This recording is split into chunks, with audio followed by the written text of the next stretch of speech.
At the UPMC Cooper Fieldhouse, it was a chance to make a statement for two teams gearing up for the Atlantic 10 tournament, as VCU traveled to Pittsburgh for a matchup with Duquesne.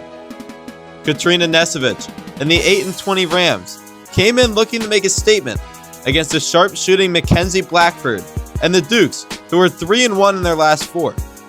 Alexis Bordas was unstoppable in this one for Duquesne. She scored 27 points and shot 7 for 9 from 3. This performance was good for her 8th 20-point game of the season. Following the game, Bordas talked about how she keeps going, even when she doesn't think she is shooting her best.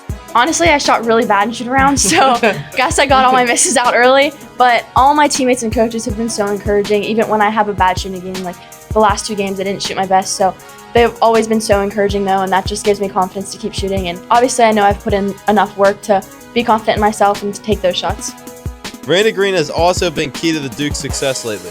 She is scoring the ball well, but most importantly, she is dominating the boards. After the game, I asked her about her mentality. Raina, you've been grabbing a lot of offensive rebounds recently.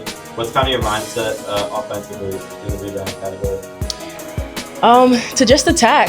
I mean, Coach Bell, Coach Burt, all the coaches are, that's one of our things that we're trying to emphasize is rebounding. And I decided to step up and take on that role. And yeah, that's it. In the third quarter, Duquesne called a timeout. Following the timeout, Bordas hit a 3.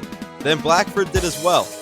After the game, I asked Coach Dan Burt what the message was. There in the third quarter, near the beginning of it, when the game was still kind of close, you guys had a timeout, and then Bordas came out of the timeout, hit a 3, and then a little bit later, Mackenzie Blackford hit one on Bordas again. What's kind of the message during those timeouts? It just depends on which timeout it was. With Mac, she was 0 for 7 to start, and for Mac, it was keep shooting. With Mac and Alexis, it's always shoot it.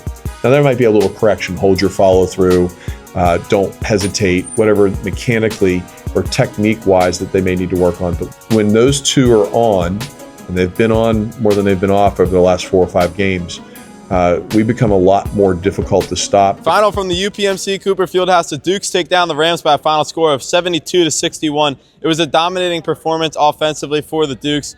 It was close at the halftime break and then a little bit there in the early third quarter, but then second half of the third quarter and the fourth, the Dukes really started to pull away. Bordas led all scorers with 27, and Raina Green led the Dukes with rebounds with 9, 5 of those offensive, which is huge for a team's offensive game if you have somebody who's dominating the offensive glass and giving you those second chance opportunities all the time. That's going to wrap it up here from the UPMC Cooper Fieldhouse. For Game Time Sports, I'm Brendan Flatow.